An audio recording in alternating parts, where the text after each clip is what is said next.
These people are in a public shelter. An enemy attack has just occurred. The first hours of shelter occupation are characterized by confusion, rumors, noise. Small groups gather. They discuss their situation, their new and strange location. This, however, is not the case with all shelter occupants. Some withdraw, freeze, become a member of no group. But there is one common value, one pervading thought: self-preservation, self-protection, self. Social values must return before individuals will function as a group. Luckily, the needs to achieve this are few: organization, leadership, recreation, training, empathy with fellow shelter occupants. But these needs are led by the need for information. The quality of the shelter's information program will have a great effect on the success of the survival effort. Your attention, please. Your attention, please. All right, quiet down, please. Come on, hold it down. Let's listen to this. This is Governor Haynes. This is an official announcement. The nation has sustained a nuclear attack. Luckily, only a few of our cities have been hit, and our citizens are now entering into shelters. If we stay in our shelters, we will survive. Your local authorities will give you reports as they are received. In the meantime, remember, stay in your shelter. Positive information is reassuring. To get it, a radio is desirable. Providing shelters with radios is the responsibility of the community. But although it gives the big picture, the radio is an impersonal thing. What about our town, our neighborhood, our home? May I have your attention, please? Ladies and gentlemen, may I have your attention for just a moment? You've heard our governor. We have other information that there's been no heavy damage in our area. So if some of your family is not in this shelter, be reassured. Fill out these registration forms. It'll help us to locate your families. That's all.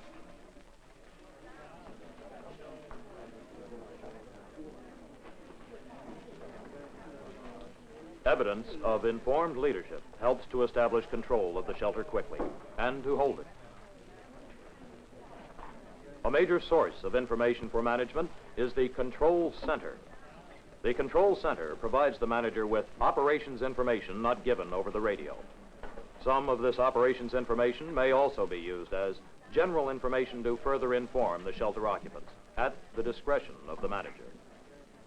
Because information is so important, the shelter's procedure for handling it should be organized in an information program and made a part of the shelter operations plan. It should contain instructions to help others conduct the information program, even if the manager and his staff don't make it to their shelter. The information program requires capable personnel to form an information team. Its leader could be a newsman or public relations expert, an educator or the like.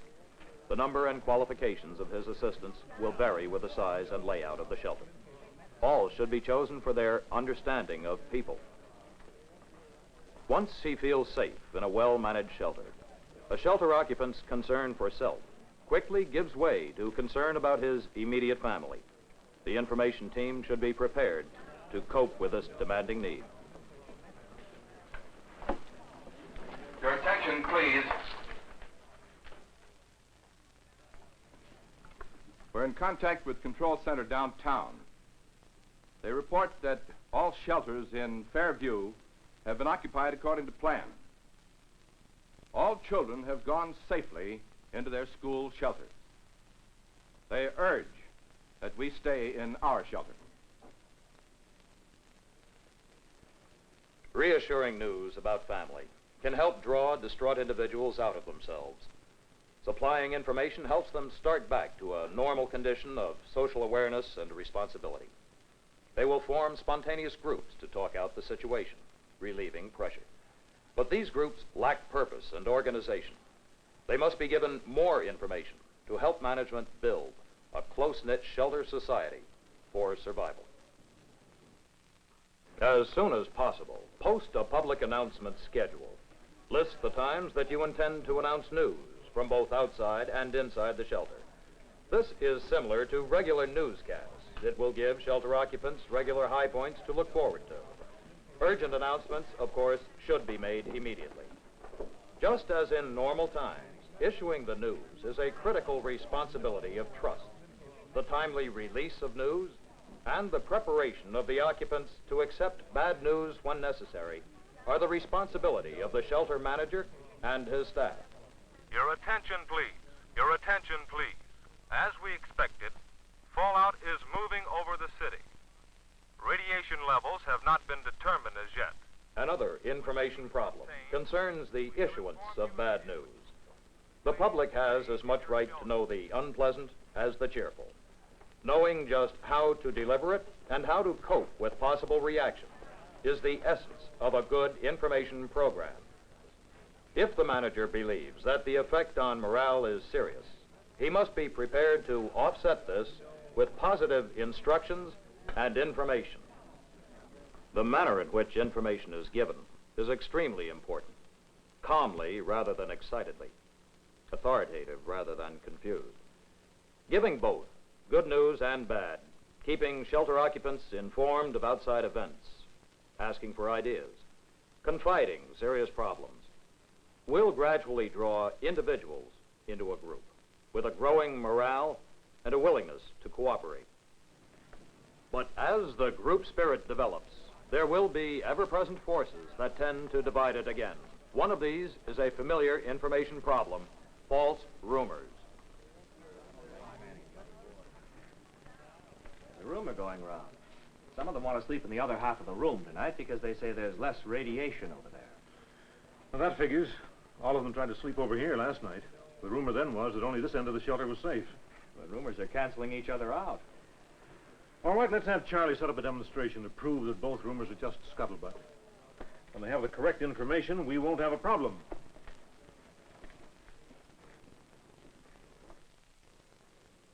After some time, there will be opportunities to use the program and communications facilities to help improve morale. There may be time to transmit information that will have a personal meaning to shelter occupants, perhaps to confirm the good health of family members who are in other shelters.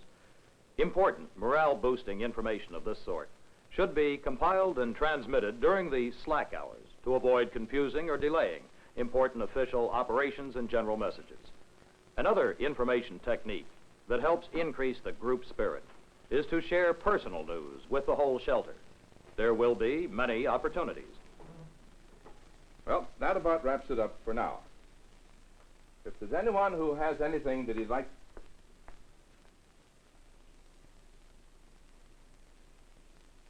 Well, looks like we do have another bit of news. The Webbers have an anniversary today. Their 30th. Oh. Congratulations.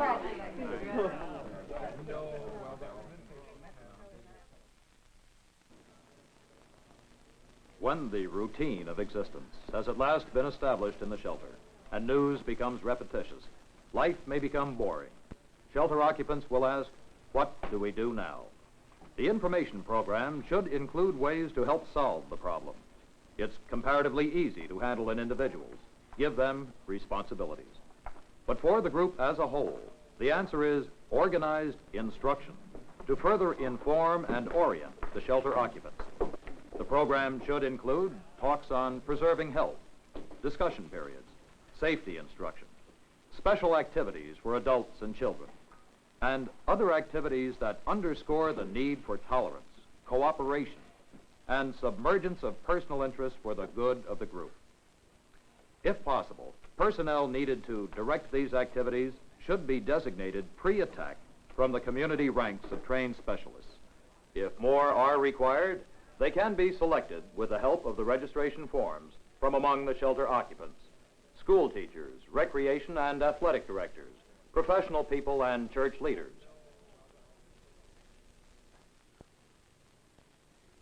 The total effect of their instruction should be to improve shelter life and to prepare survivors for the post-shelter world. This, indeed, will be an important part of the information program, preparing for the post-shelter world.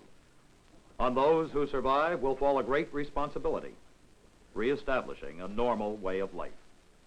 How well that is achieved will be influenced by the quality of instruction provided in public shelters. So, in brief, the Shelter Information Program informs, diverts, and orients shelter occupants during the long days of confinement. It produces what is vital to shelter functioning and management, an informed population. And it does something more.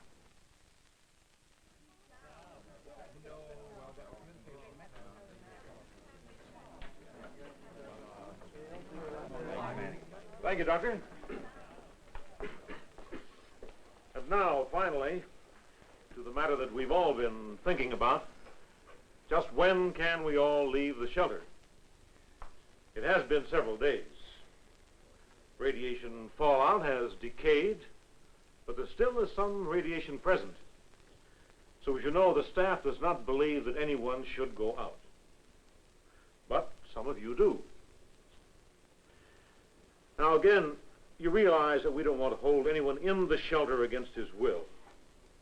So before you make your final decision, it might be wise to hear how some of the others feel.